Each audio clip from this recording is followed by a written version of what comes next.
kugololera nenkwokeza kanzu olwamala n'ogenda era teyansibula ati oba ngenda wano oba ngenda. Nakasango Nuru yagenze ku poliisi ejinnya ng'alumiriza Omusomesa Kalinsanja yawaddewo okwegaana Olubuto n'okweyisa obubi nga kwatadde n'okumulangira obwenzi ekyamuwaliriza okunoba ewuwe. Nenvaawo omusajja ono ekyanzigyayo kye kino. Omusajja ono nali ndi naye kati lwamala nakola ki naŋŋamba mbuno nina wendaga teyaŋŋamba nti no ndigenda kima mukazi era teyaŋŋamba nti no nina omukazi naye yanoba yaŋŋamba mbuno omusakazi ali mu kyalo kati omukazi najja naŋŋamba gwe wanzibira omusajja simanyi bumalaaya mmwe simanyi biki ono omusajja wadde eriyo omukazi oli ayogera birala. Omusomesa ategeezezza nti okukyawa Nakasango yamala kukizuula nti alinayo omusajja omulala gw'appya naye kwe kusalawo amute. Ng'awulira lumazi mu banaibazi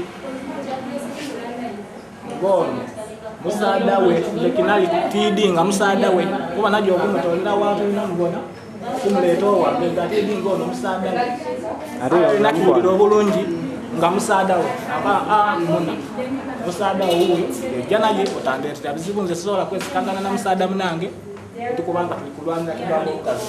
Nakasango yasooka okunobebwa omutunzi w'engato ayitibwa Iduma mugenda wala bwe yakizuula nti baali naye omukazi omulala ow'abaana abana nga yali amukomezawo mu kitundu kye kimu nga mupangisiriza ku kyalo kye kimu e Masese.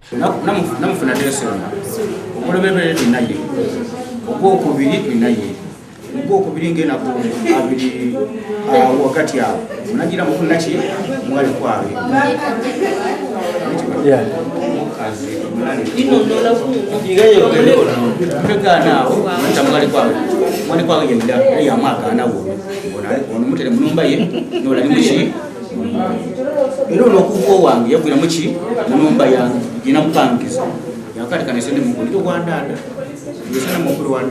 Nakasango ng'anobye wabba Iduma kwe kugenda n'afumbirwa Omusomesa wabula ono naye bwe yategeera nti omukazi alina omusajja omulala ne wabalekawo obutakkaanya eyo naye Nakasango n'anobeyo n'agenda n'awaba ku poliisi nga muvunaana okumulangira ng'obwenzi ssaako okugaanira ebintu bye. Nemugamba ebintu byange nga bwe kirabika nasooka kwetuulira ennekola ki yokambigula kale nensirize nga bwe onaana ebintu n'abiganirawo naŋŋamba ebyo byava wange Poliisi Nakasango ategeezza nga wali olubuto lwa wiiki 3 nga lwa Musomesa ekikulu Omusomesa kyawakanyizza.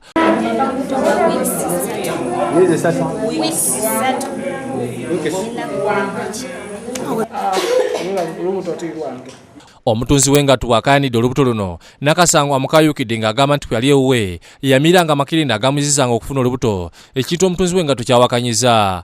Amakerenda gakozesanga nagakweka buli kyewakozesanga byabira nga ndi musaba omwana omukyalo ono namumulobera nti endo iri mukumira ekirenda eri yagamba gati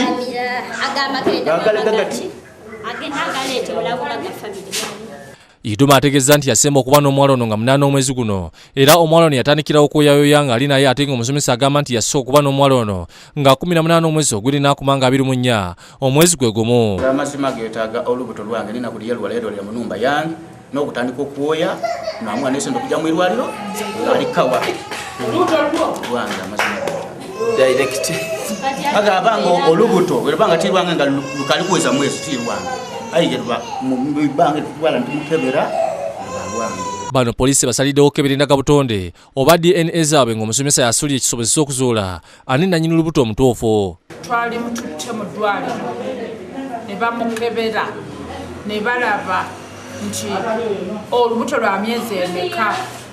Samuel Katadi yakusakidde Glen ku Lwabukedde TV.